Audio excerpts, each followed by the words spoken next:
بریلی کے نہیں ہیں، یہ جونپور کے رہنے والے ہیں، اور یہ اعلیٰ حضرت کے مرید اور خلیفہ نہیں ہیں۔ سن 1038 ہجری میں ان کا انتقال ہو گیا۔ یہ کتاب 400 سال پہلے کی ہے۔ اس میں لکھا ہوا ہے کہ دونوں مناظر اگر ہم پلہ ہو تو مناظرہ کرنے میں سہولت، اور دونوں کو چاہیے کہ ہم پلہ رہیں۔ میں نے ترجمہ تو کر دیا، مگر عبارت کے لیے میں نے ایک صاحب کو ایک کتاب دی اور میں نے کہا لے جائیے ان کے پاس، کہہ دیجئے کہ اس کو پڑھ دیں اور پڑھ کر کے اس کا ترجمہ کر دیں۔ لیکن جناب کو دن میں تارے نظر آنے لگے۔ وہ کیا سمجھے بیچارہ کہ علم کیا چیز ہے، وہ کیا سمجھے کہ مناظرہ کیا چیز ہے۔ ایک روز میں نے اس کی ایک تقریر سنی، وہ کہہ رہا تھا کہ تعزیہ بنانا سنت رسول ہے، اور صرف بنانا ہی نہیں بلکہ گھمانا بھی سنت رسول ہے۔ اور دلیل کیا دے رہا ہے کہ رسول پاک صلی اللہ علیہ وسلم مکے میں امام حسین کو کندھے پر بٹھا کر مکے کی مدینے کی گلیوں میں گھماتے تھے، اور تعزیہ امام حسین کی یادگار ہے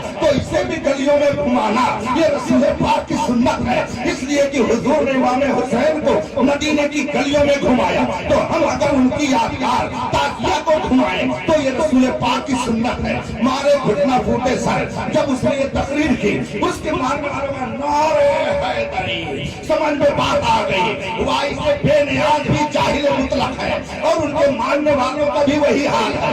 اس لیے میں نے سوچا تھا آج ان کا علمی جنازہ نکل جائے گا، لیکن بعد میں سمجھ میں آیا علم ہے ہی نہیں تو علمی جنازہ کیا نکلے گا۔ ہاں جہالت کا جنازہ ضرور نکل جائے گا۔ اب میں نے کہا ذرا یہ کتاب ان سے کہہ دیجئے پڑھ کر کے اس کا مطلب بتا دیں، تاکہ لوگ سمجھ جائیں کہ اختر حسین قادری اپنی طرف سے نہیں کہہ رہا ہے بلکہ یہ لکھی ہوئی کتاب ہے، اس کو ماننا تو پڑے گا۔ لیکن جب آدمی اس کے پاس کتاب لے کر کے گئے، کہتا ہے مجھے اس کی ضرورت نہیں ہے، کتاب اس نے واپس کر دیا۔ پھر دوبارہ لے کر کے گئے، دوبارہ واپس کر دیا، دوبارہ میں نے بھیجا، پھر واپس کر دیا۔ مجھے جلال آیا، میں نے کہا خدا کی قسم یہ اتنا بڑا بے علم ہے کہ اس کے پاس اتنی صلاحیت نہیں ہے کہ اس کتاب کو یہ پڑھ سکے، نہ اسے سمجھ سکے، نہ اس کو سمجھنے کی صلاحیت ہے، نہ پڑھنے کی صلاحیت ہے۔ جس کا یہ حال ہو وہ صحابہ پر تبرہ کرے، اس کو تو پانی میں شرم کے مارے ڈوب کے مر جائے۔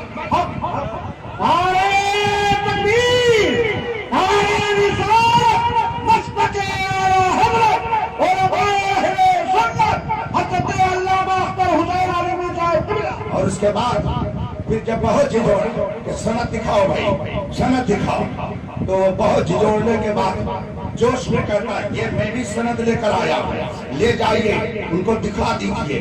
میرے بغل میں مولانا شہزاد عالم صاحب استاد جامعۃ الرضا بریلی شریف بیٹھے ہوئے تھے۔ میں نے ان سے کہا ذرا دیکھیے تو انہوں نے ہنس کے کہا حضرت یہ تو عجیب سند پیش کر رہا ہے اپنے عالم ہونے کی۔ میں نے کہا وہ کیا؟ کہا ایک حفظ کی سند ہے اور ایک اردو ڈپلوما کی سند ہے، اس کے علاوہ اس کے بعد کوئی سند ہی نہیں ہے۔ میں نے کہا اللہ اکبر، اے جناب اسی لیے تو آپ اتنی دیر سے سند نہیں دکھا رہے تھے، اس لیے کہ آپ کے پاس عالم کی سند ہے ہی نہیں، کیونکہ آپ نے پڑھا ہی نہیں ہے، آپ بے علم ہیں۔